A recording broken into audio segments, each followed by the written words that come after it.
नमस्कार मित्रांनो, मेमरी बाईटमध्ये तुमचं पुन्हा एकदा सहस्त्र स्वागत है। तो हमारी ये नेटवर्किंग की बेसिक की सीरीज़ चल रही है, जिसमें कि हम देख रहे हैं topic number 3।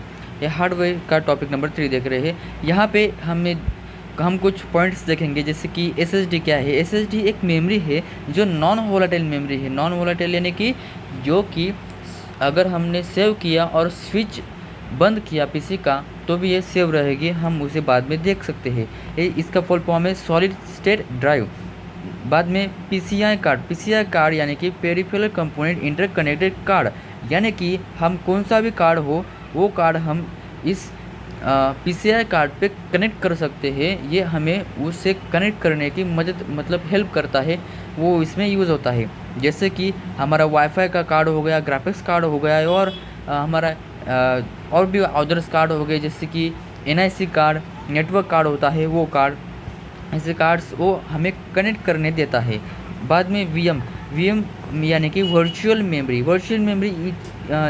It is a third type of memory. Means जैसे कि हमारे कंप्यूटर में हार्ड ड्राइव होती है, और समझ लो ये हमारी स्टोरेज एरिया है। अगर हमें यहाँ से कुछ स्टोरेज हमें चाहिए एज अ रैम, जैसे कि फॉर एग्ज़ाम्पल ले लो, अगर ये आपका रैम है, अगर आपका रैम फुल हो गया तो कंप्यूटर क्या करेगा, आपका जो एचडीडी ड्राइव है उस ड्राइव में से, एचडीडी हो या एसएसडी हो, उस ड्राइव में से आप कंप्यूटर कुछ memory as a RAM use करेगा। एज अ रैम यानी कि जो कि बदल सकती है, जो कि अगर हमने स्विच ऑफ किया तो वो वैनिश हो जाएगी, क्लियर हो जाएगी। इस एसएसडी में से और एचडीडी में से एज अ रैम यूज़ करेगा। और क्या करेगा, जो सॉफ्टवेयर आप यूज़ नहीं कर रहे वो सॉफ्टवेयर को कुछ टाइम के लिए वो यहाँ पे रख देगा। मतलब कि ये पार्ट वो एज अ रैम यूज़ करेगा कंप्यूटर। मतलब कि अगर आपका रैम फुल भी हो जाता है तो भी आपका कंप्यूटर चल सकता है।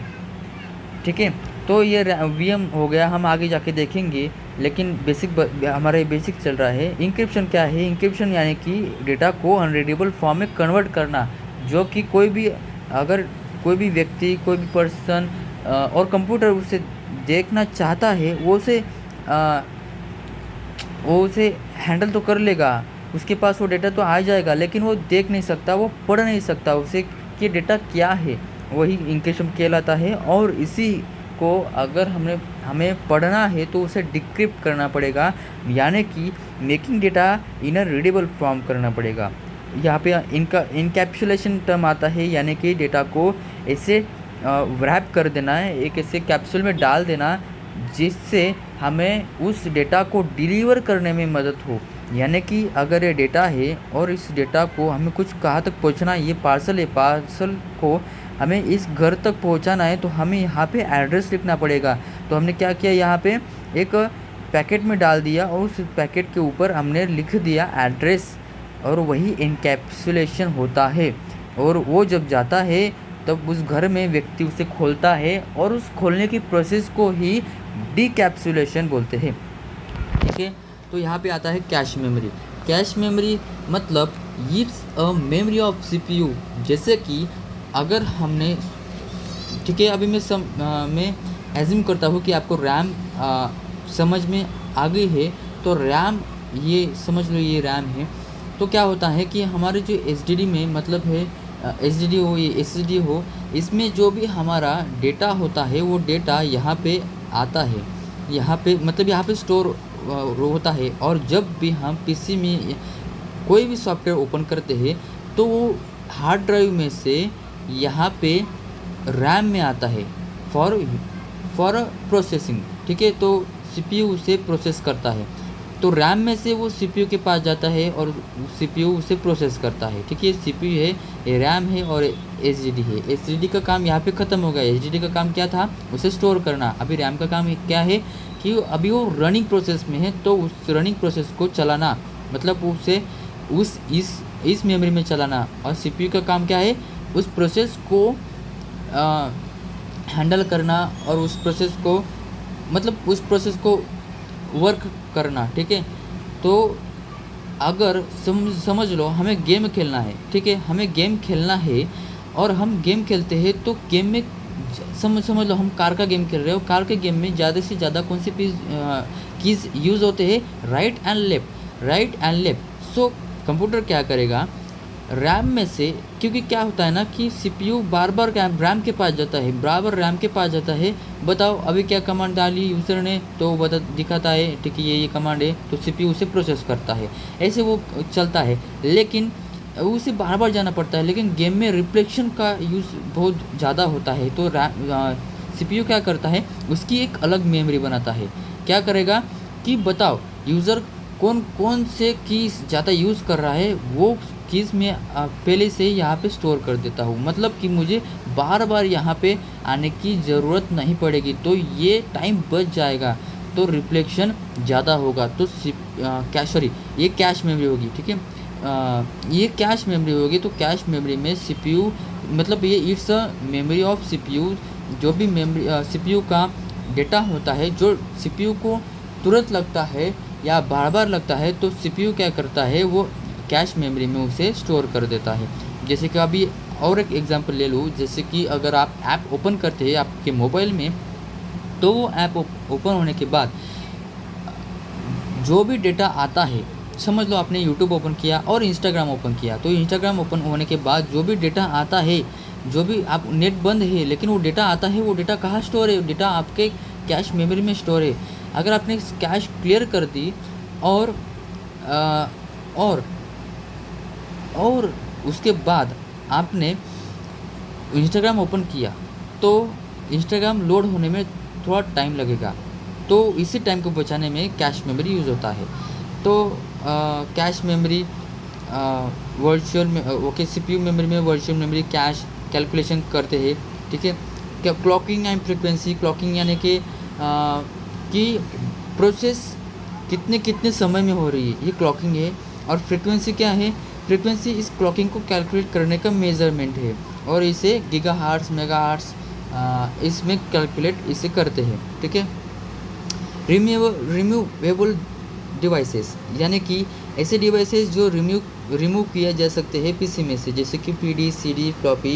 देन रोम क्या है, रैम और रोम क्या, रैम आपको समझ में आ गया, रैम और रोम में कंफ्यूज नहीं होना चाहिए आपको, तो ठीक है। रोम यानी कि रीड ओनली मेमोरी, मतलब कि अगर इस मेमोरी में, मतलब समझो ये एसडीडी है, एसडीडी में से मैंने कुछ फाइल सेव किया, इसे मैं डिलीट भी कर सकता हूँ, इसे मैं रीड भी कर सकता हूँ, इसे मैं बार बार सेव भी कर सकता हूँ, मतलब इसमें कुछ चेंजेस भी कर सकता हूँ। लेकिन रोम ऐसी मेमोरी है जिसमें अगर एक बार डेटा सेव हो गया तो सेव हो गया, उसमें हम चेंज नहीं कर सकते, वो एक ही बार सेव होता है, राइट वंस, और उसे बार बार रीड किया जा सकता है, read multiple times, okay. It's a non volatile memory. जैसे कि आप देखते हो, अगर आपने मेले में अगर आपने कुछ डिवाइसेस होते हैं, खिलौने होते हैं, टॉयस होते हैं, उस टॉयस में जैसे कि अगर हमने फ़ोन ले लिया, वो फ़ोन होता है, उसमें कुछ बटन्स की कीज़ प्रेस करके कुछ गाना बजता है, तो उसमें रोम मेमोरी डली होती है जो कि बदल नहीं सकते हम, ठीक है। तो फिर बाद में आता है कंप्यूटर ओके। कंप्यूटर में एक प्रोग्राम होता है जिस प्रोग्राम को नाम दिया जाता है बायोस, यानी कि BIOS यानी कि बेसिक इनपुट आउटपुट सिस्टम, यानी कि एक ऐसा प्रोग्राम जो कि बेसिक से बेसिक इनपुट और आउटपुट प्रोग्राम और सिस्टम होता है, जो कि हैंडल करता है। क्या हैंडल करता है वो देखते हैं। तो बायोस, हम कंप्यूटर ओपन करते हैं तो working as a starter computer means, जब हम कंप्यूटर स्टार्ट करते हैं तो सबसे पहले बायोस ओपन होता है, बायोस ओपन होता है, और बायोस ओपन करता है आपके ऑपरेटिंग सिस्टम को। आपके ऑपरेटिंग सिस्टम विंडोज़ है, लिनक्स है और मैक जो भी है, वो ऑपरेटिंग सिस्टम को वो रन करता है। तो अगर बायोस रन करता है, तो बायोस मतलब यानी कि आपका ऑपरेटिंग सिस्टम सी ड्राइव में सेव है, ठीक है, हार्ड ड्राइव में सेव है, तो बायोस जाएगा आपके हार्ड ड्राइव में और आपके ऑपरेटिंग सिस्टम को उठाएगा और चलो लगो काम पे, तो वो ऑपरेटिंग सिस्टम लग जाएगा काम पे और वहाँ पे बायोस का काम ख़त्म हो जाएगा। लेकिन अगर हम बायोस की बात कर रहे हैं तो बायोस कहाँ पे स्टोर होता है? तो बायोस स्टोर होता है रोम में। हमने रोम की बात की, रोम क्या होता है? तो रोम में बायोस स्टोर होता है। तो अगर हम देखें कि टर्निंग ऑन से लेकर, मतलब जब डेस्कटॉप हम टर्न ऑन करते हैं उससे लेकर डेस्कटॉप इंस्टॉलेशन तक, मतलब जब हमारे सामने डेस्कटॉप आ जाता है उस प्रोसेस तक हम कहते हैं उस प्रोसेस को बूटिंग प्रोसेस, और इस बूटिंग प्रोसेस को हेल्प करता है बायोस। और जब बूटिंग प्रोसेस बंद हो जाती है, मतलब booting process not booting process, जब ऑपरेटिंग सिस्टम स्टार्ट होता है तब बायोस बंद हो जाता है, बायोस प्रोग्राम है बंद हो जाता है, ठीक है। तो अभी लास्ट का टॉपिक देखते हैं, CMOS battery means it is a battery, its full form complementary metal oxide semiconductor, means it's a battery, it's a small battery that's and supply energy to BIOS program, okay. It's a through 3-volt battery and it's providing supply to BIOS program like hardware setting times, means जब भी आप computer को shut down करते हो तो आप देखते हो कि वो प्रॉपर कंप्यूटर हो या पीसी हो, अगर हमने पीसी में बटन ऑफ कर दिया, स्विच ऑफ कर दिया पीसी का, तब भी जब हम ऑन करते हैं कुछ देर बाद तो हमें टाइम डेट एक्यूरेट दिखाता है। वो कैसे? वो CMOS बैटरी से। CMOS बैटरी लगातार उससे सप्लाई दे रही होती है बायोस प्रोग्राम को, और बायोस प्रोग्राम लगातार टाइम और डेट ये अंदर ही अंदर उसमें चलता है CMOS बैटरी, और वो रिचार्जेबल भी होती है, ठीक है। तो अगले पॉइंट हम बाद में देखेंगे, नेक्स्ट वीडियोस में देखेंगे। तो यहाँ पे हम रुकते हैं। धन्यवाद।